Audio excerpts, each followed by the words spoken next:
2, 1. Read my lips, no new taxes. Grover Norquist stops by to discuss how you don't even realize all the money that you're making thanks to the Trump administration. And then Grover spills the beans on an incredible piece of executive action that may make you even more money. This is all good news. After that, with conservatives like Tomi Lahren, who needs leftists, we will finally have to analyze Tommy's very unfortunate comments on television. But to make us all feel better again, Daily Wire 2 sports correspondent Jeremy the God King Boring stops by for a World Cup update. I'm Michael Knowles, and this is The Michael Knowles Show.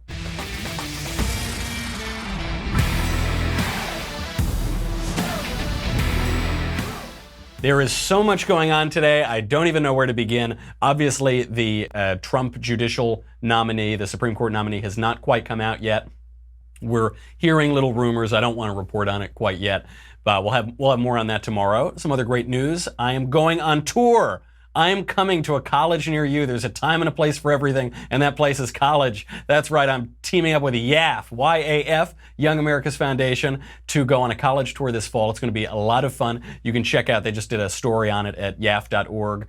You can read all about the tour. It's going to be called Covfefe on Campus. We're going to be addressing the eternal questions: politics, religion, how to be a man when you look like a Maddow, how to not write anything and sell 100,000 copies. And we are going to analyze on this tour once and for all what Covfefe really means. If you want your college to be a part of that tour, go to yaf.org and put in a request ASAP. I'd really put it in quickly because there are only going to be limited engagements, and we're going to start looking at that list really soon. So go to yaf.org and put in a request ASAP if you want Covfefe on your campus this fall. And again, it is time to join the conversation on Tuesday, July 17th at 5:30 p.m. Eastern, 2:30 p.m. Pacific. Andrew Klavan, the Supreme Lord of the Multiverse himself, will answer your questions, moderated by the beautiful and dauntless Elisha Krause. The Q&A will stream live on YouTube and Facebook for everyone to watch. Only Daily Wire subscribers can ask Drew questions. To submit your questions, log into dailywire.com, head over to the conversation page to watch the live stream. Type your question into the Daily Wire chat box, have it read and answered on the air. But you can only do that if you're a subscriber. Subscribe to get your questions answered by Andrew Klavan, Supreme Lord of the Multiverse, Tuesday, July 17th at 5:30 Eastern, 2:30 Pacific, and join the conversation. We got to get to this World Cup update. Before we do that, it's summertime. And that means two things. One, it means I need to make a little money, honey, so we got to thank a wonderful sponsor. It also means the flies are coming back. And I can speak to this very personally because I live in Southern California. And because Southern California is one of the centers of evil in the modern world, there are a lot of flies. You know, the Lord doesn't always paint with a subtle brush. So thank goodness for Dynatrap.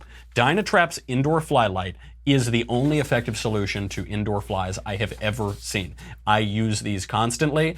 I'm probably bankrupting the company because they give me a freebie to try, and then I just took like 4 or 5 of them. I put them all over my apartment. They are so good. Dynatrap is the leading manufacturer of outdoor mosquito and insect traps. Now they've come out with the indoor fly light. It looks really subtle. Sometimes when I was in New York, I'd use fly tape, which is just what trash people use, it just looks awful. You invite people over to your apartment and it's just, oh, I'd like to show you all the flies that I've decorated my apartment with. Oh, look at that cute little bug hanging from my light. Don't do that. You get the indoor fly light. It looks really chic. It's a nice metallic look to it. The light is good. It also hides all of the bugs. Really good. I could not recommend this product more highly. I am a customer as well. I'm buying more of these things. Go to Dynatrap.com, Dynatrap.com. Enter the promo code DailyWire, DAILYWIRE. Receive 15% off any of their products. Let me spell all those things for you again. DYNATRAPDOTCOM. Promo code DAILYWIRE.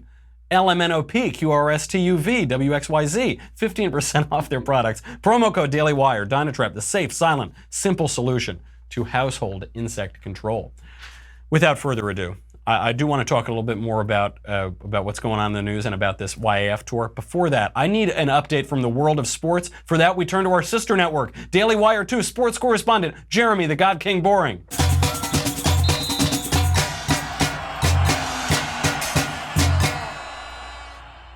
Yowza! Thank you, Michael. It's great to be back with you for a segment one YouTube commenter observed as coming off more like ignorance than humor. That's our Daily Wire 2 coverage of the Fujiwara World Cup. Let's get right into the action, or what passes for action in a sport where the tied game can be resolved by giving two teams yet another opportunity to tie. That, however, is not what happened in our first story of the week. That is host Russia's humiliating defeat at the hands of their former socialist proteges, Croatia. After a tied match, Michael, it all came down to the shootout, in which each team was given 5 penalty kicks to determine the winner. It's actually the most eventful and near-stimulating moment in any soccer match, which raises an obvious question. Since any tie is statistically indistinguishable from a 0-0 score, which is how every game begins, why can't we just skip the entire deathly dull affair and go straight to the shootout in every soccer match? Of course, that would admittedly make soccer feel like a completely frivolous non-game in which the winner is essentially determined by luck, which I believe is the answer to YouTube commenter Mikey87's question of the week. Quote, WTF does GDP have to do with anything, comma, it's a sport, exclamation mark. Well, you're half right, Mikey87, as Russia found out the hard way by being unmanned by a nation with roughly 3% of their gross domestic product. Also, if you skip the entire match, where would you put the funny commercials? Oh, that's right.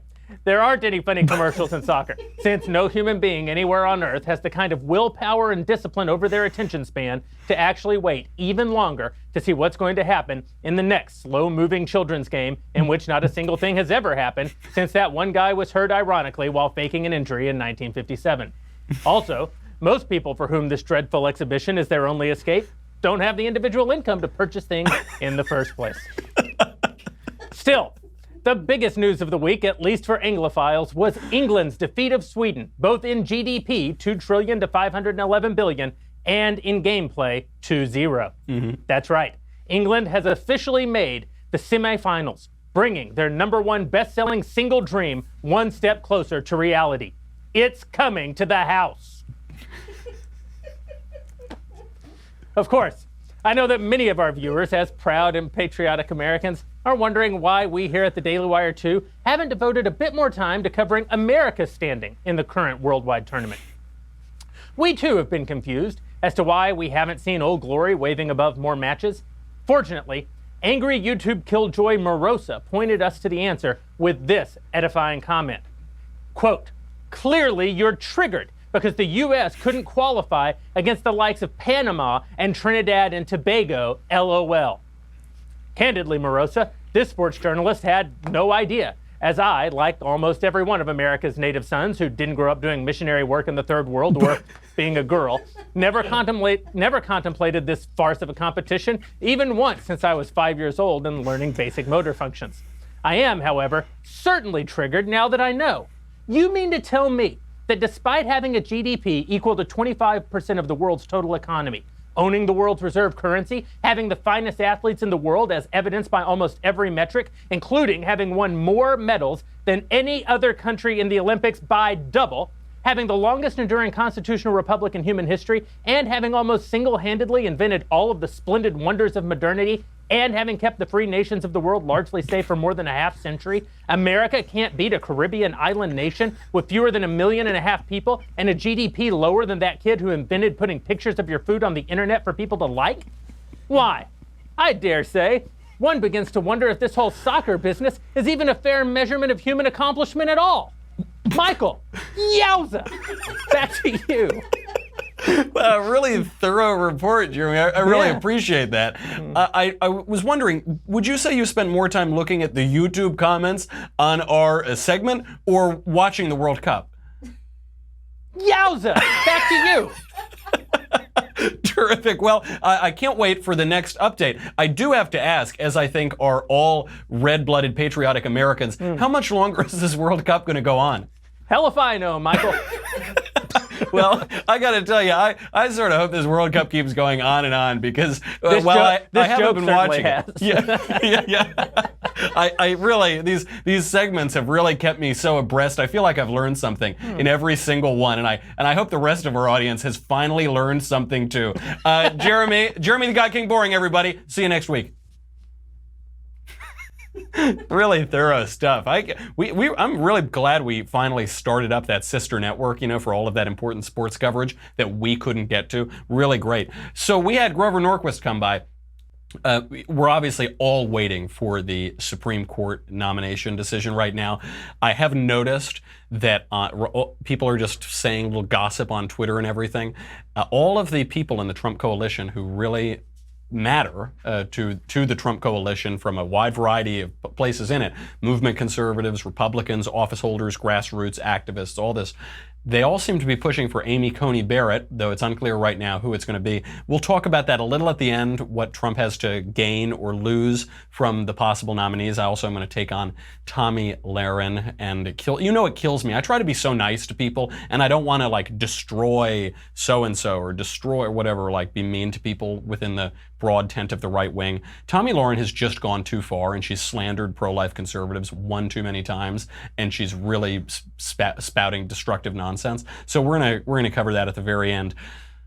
Before we get to Grover, I gotta make a little more money, honey. Listen, I mean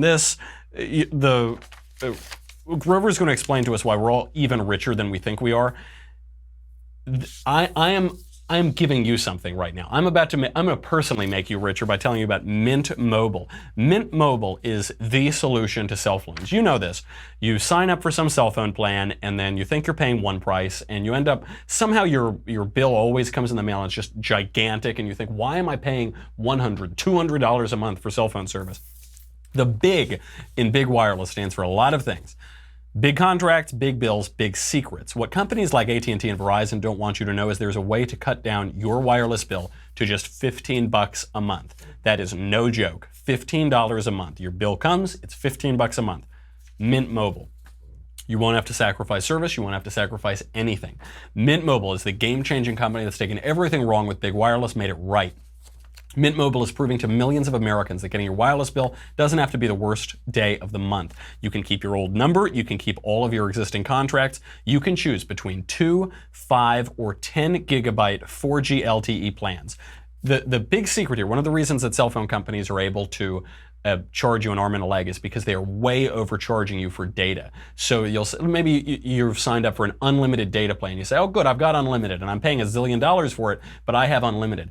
But the average American uses 5 gigabytes of data a month. They don't use any of it. It's like, you're paying for, you go to dinner, or you want to get a quick little dinner with your wife, and they say, hey, so you can either get that nice dinner over there, or you can spend $4,000 and have an unlimited supply of hamburgers. Say, oh, okay, well, unlimited hamburger sounds good. I don't know if I should spend $4,000, right? That you don't want to overpay for data that you're not using. Every plan comes with unlimited talk and text. You can safely annoy your friends and loved ones. If you're not 100% satisfied, Mint Mobile has you covered with a 7-day money-back guarantee. You try it out. If on that 6th day, at the 11:59 at night or whatever, you can get all your money back for that. Try it. Outfox your old wireless bill and start saving with Mint Mobile to get your new wireless plan for just $15 a month, plus free shipping on your Mint Mobile SIM card, which is so easy to install. You just get the card, pop it in. They'll give you a little tool for it, but you can use a paperclip, pop it in, pop it out. It takes you 2 seconds. It's really easy. I've seen it. I've done it. It's very simple to do. Mintmobile.com/Covfefe, C-O-V-F-E-F-E. Mint, M-I-N-T, mobile, mobile.com/Covfefe, C-O-V-F-E-F-E. Cut your wireless bill to $15 a month. Get free shipping on your Mint Mobile SIM card. Mintmobile.com/Covfefe. Without further ado, we had one of the key figures of the conservative movement for the last 50 years, Grover Norquist. He's the head of Americans for Tax Reform. He was the head of the College Republican National Committee when he was a young man. I believe it was President Reagan who asked him to start Americans for Tax Reform. He has been a conservative leader to keep the Republican Party to the right, to keep our taxes low, to stop the government from taking away our freedom and our property. He stopped by to talk about what's really going on in the Trump tax plan, what it means for the rest of us, what President Trump's administration can do and might be doing to give you even more disposable income, and where he sees the conservative movement going. Without further ado, here's my interview with Grover Norquist. Grover, thank you for being here. Yes. So I look around right now, I see deregulation, government on the way to being able to drown itself in a bathtub. I see major tax reform.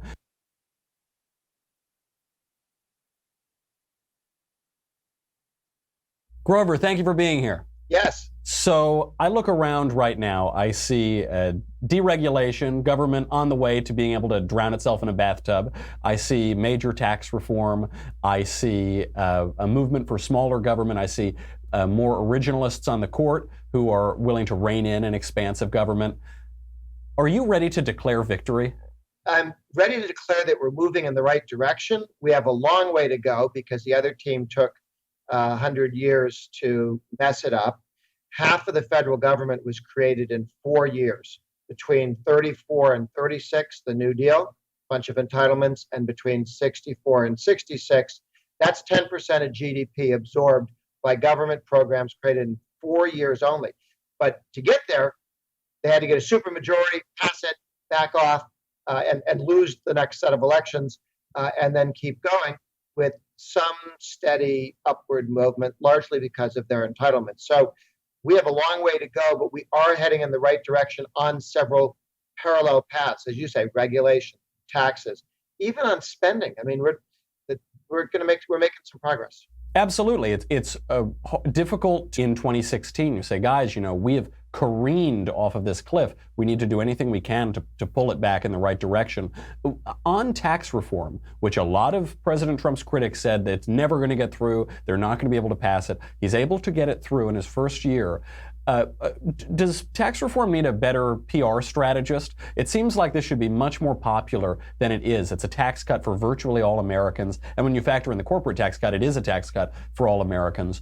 Why is it not more popular? There are two challenges. The first is that today, 83% of Americans have direct deposit for their paychecks. I don't see my paycheck. It goes straight to the bank. I couldn't tell you how much of a tax cut I got because I don't look at that difference. And so quite a number of Americans have not looked and seen that every 2 weeks, every month, they've got more being put into their bank accounts than last year.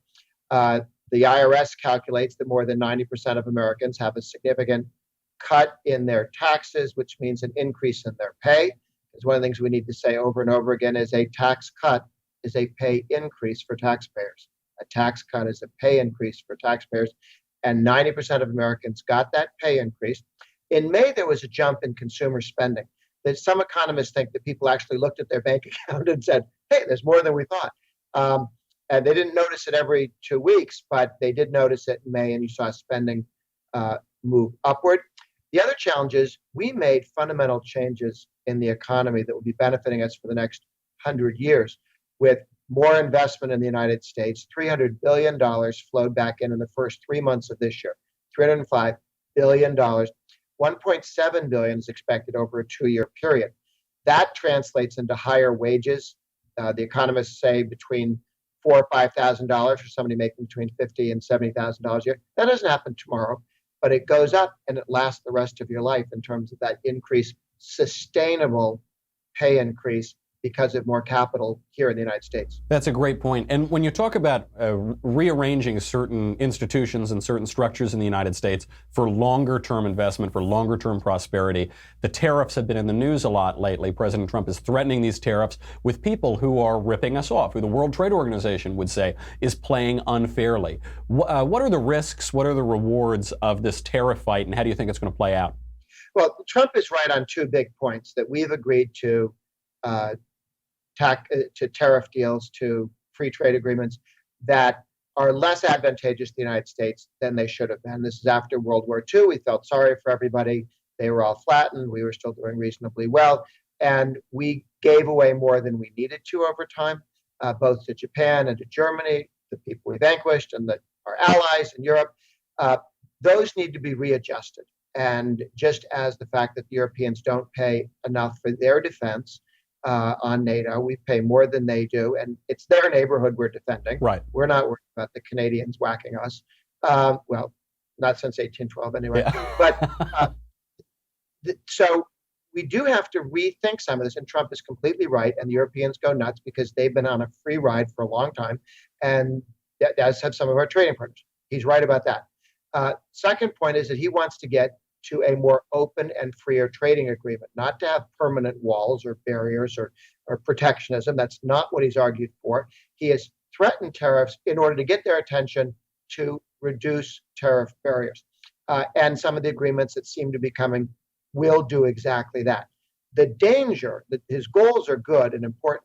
The danger is that when you're playing this game of fighting with tariffs, you're not in charge of both sides of this. The Chinese can decide maybe they like certain tariffs, and they can take a lot more pain because they don't have elections in November, and we do.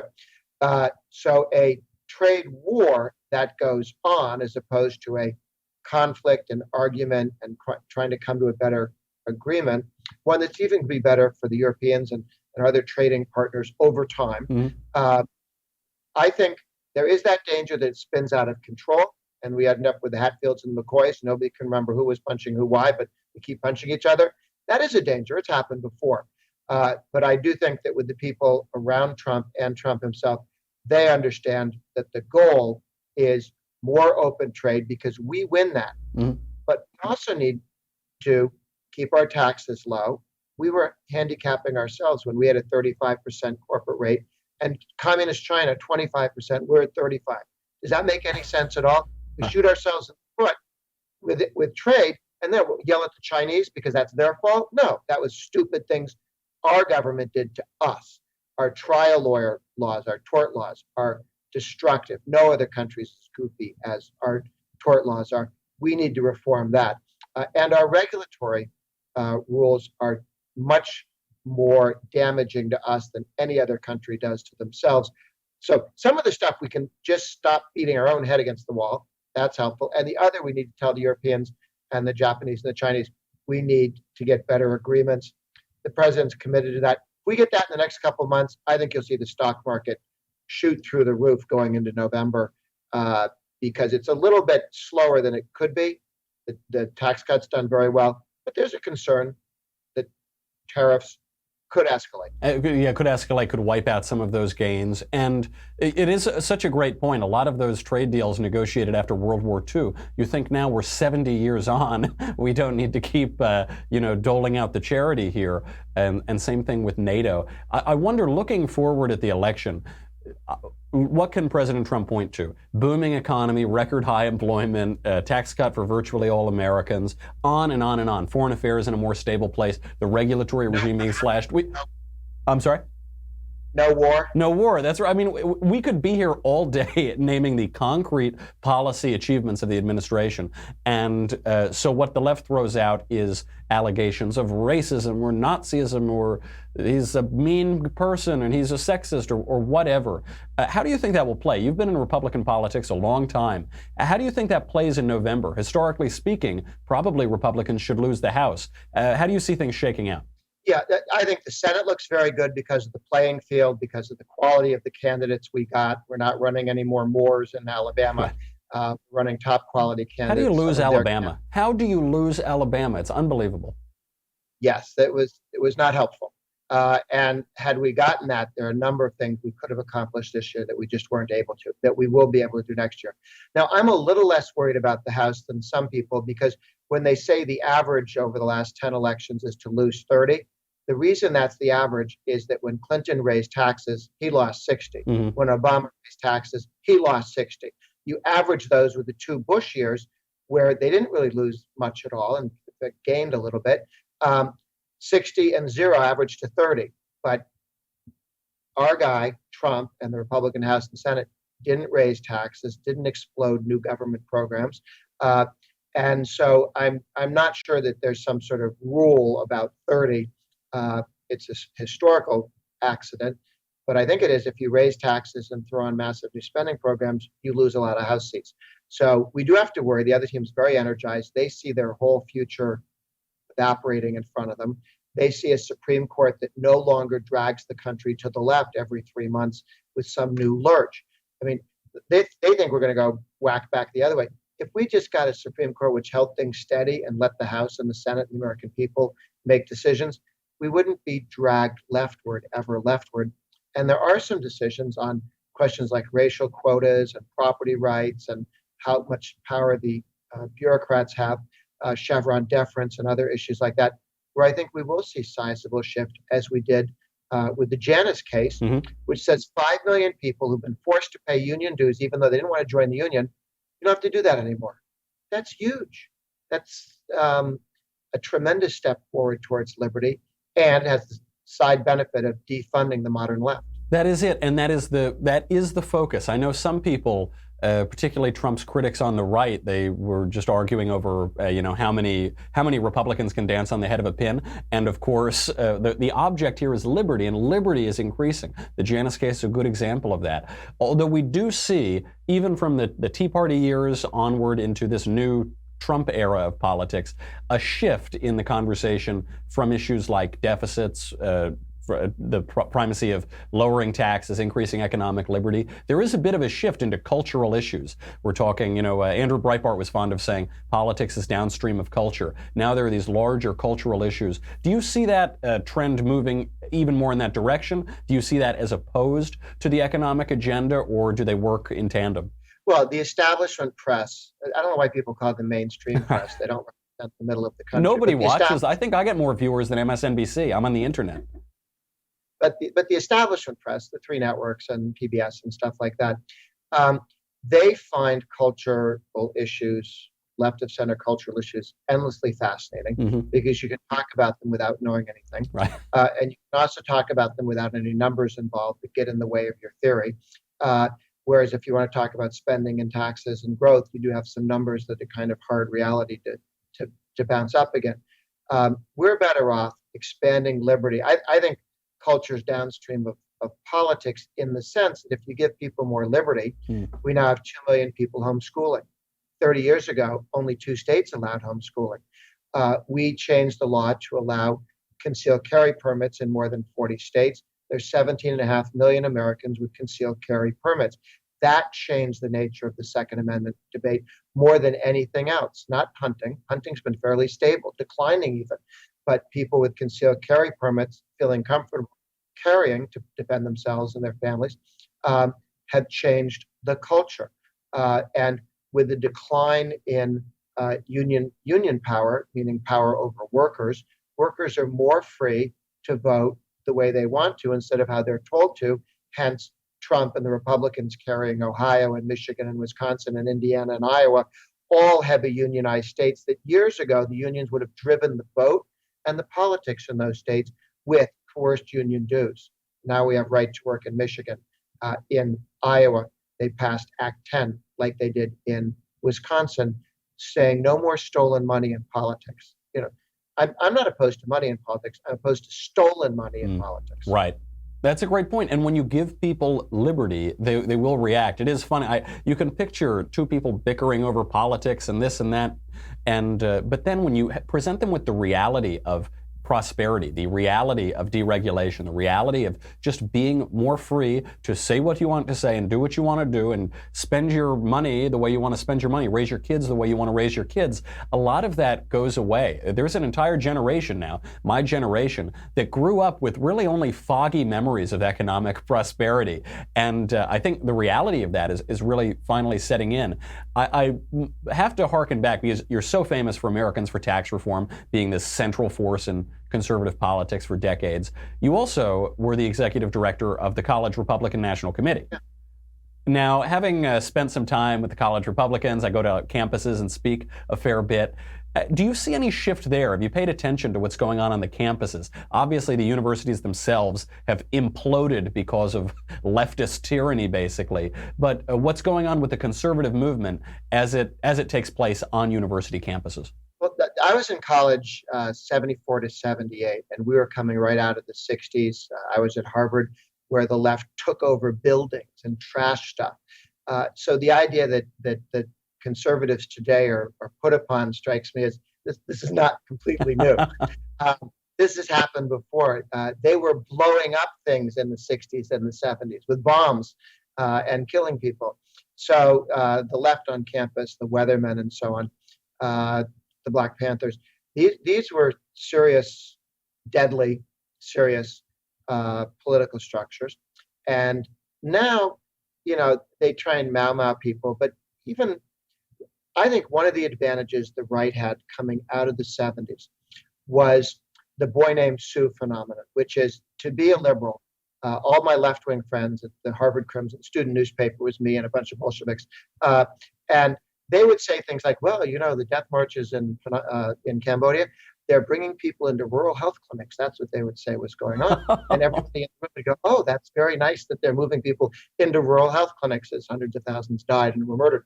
But nobody challenged them. But if I would say, I think property rights are important, you'd get 20 questions. Well, what if you're on an island and there's only one, a well, and you own you really had to be on the top of your game to be involved in politics. The Dartmouth Review crowd up at Dartmouth University, they put out a feisty, well-written, free market conservative publication, and they got hit all the time. They really had to learn to defend themselves.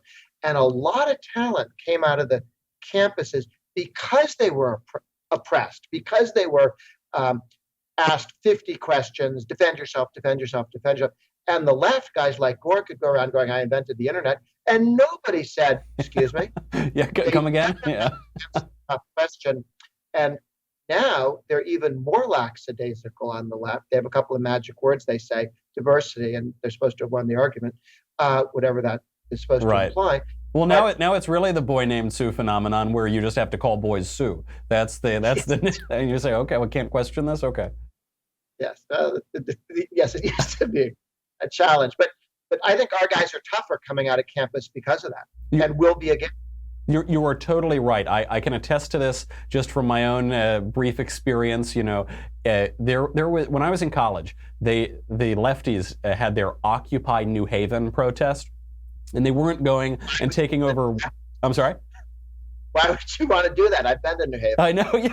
Listen, I was in New Haven for 4 years. Then I stopped occupying. I got out of there basically right afterward. But these people, they come in and they just occupy. They didn't take over Willard Hall and with machine guns or something. They just sort of sat around like boring hippies.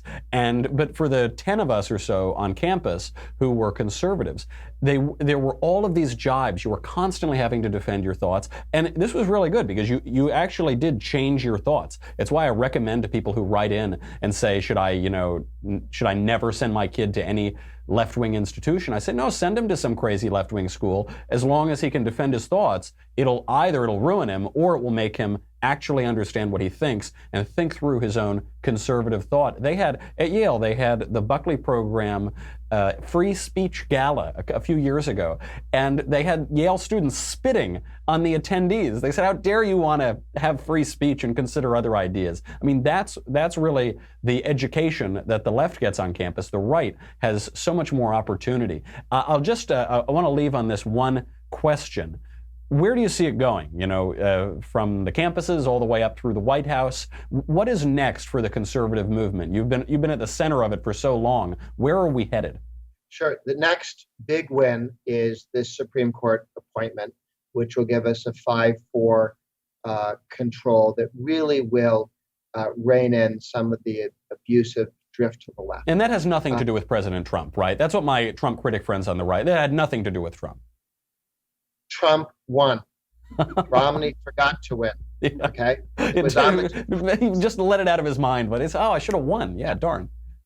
There is virtue in winning, and also again he put together that list. This is the idea that somehow he put together a list. He said, "Hold me to this. This is what I'm going to do." Better than than either Bush did. Better than what Reagan had, frankly. Now. He had over time a conservative movement around him that made that a lot easier. He had a Republican House and Senate that made it easier, but that still didn't get Romney or McCain across the finish line. And we limped across the finish line twice with Bush. So Trump brought something to the table by winning, and he is governed in a way that expands liberty through the courts. He's focused on the courts along with Mitch McConnell. The two of them are working that very, very well. They keep winning more and more of those seats. I understand we'll have 20 to 25% of the circuit court seats by December. Wow. All people. So this is very helpful. Keep the Senate. We can keep that going. The next big apple to drop, the next big thing to happen is that there is a movement for the Treasury Secretary to change the definition of cost when you calculate capital gains is not cost what you paid for, land or a building or stock, but cost plus inflation. So it takes inflation out of capital gains. About half of capital gains is inflation when you sell a home, a building, land, stock your grandmother's owned for 50 years. Right. And it will drop the capital gains tax in half and tremendously strengthen the economy. You can do this by not executive order, but by definitional change, by regulatory change.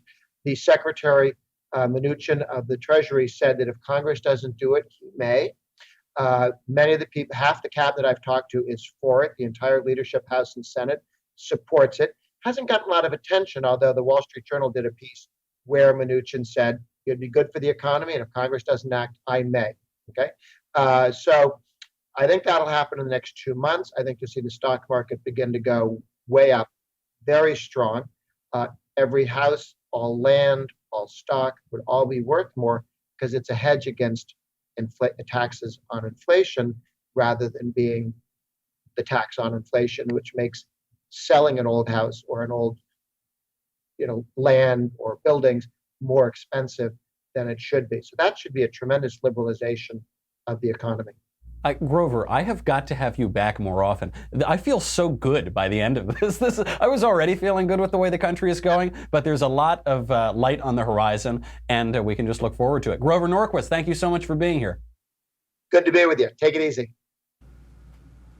Man, I've got to bring him back all day long. We don't have the great news yet. We're going to see. I'm waiting on the Supreme Court pick to see if Trump just trolls everybody and picks Merrick Garland. He's like, ha ha, I got you, tee, and then we'll go on to the next one. I've got so much more to talk about. We got to talk about Tomi Lahren. I've held my tongue too long on her, and another little laugh we can all have together before this SCOTUS pick. But if you're on Facebook or YouTube, I'm sorry. You got to go to dailywire.com to see the rest of the show. It's $10 a month, $100 for an annual membership. You will get me, the Andrew Klavan Show, the Ben Shapiro Show. Ask questions in the conversation. Ask questions in the mailbag. None of that matters.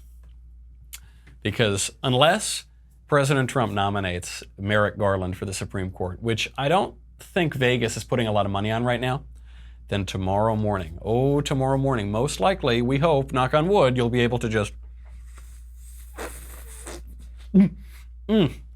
It's right now, even it's too much, just all of the op-eds leading up to the decision. Make sure you get your Leftist Cheers tumbler. You need it. We'll be right back. Go to dailywire.com.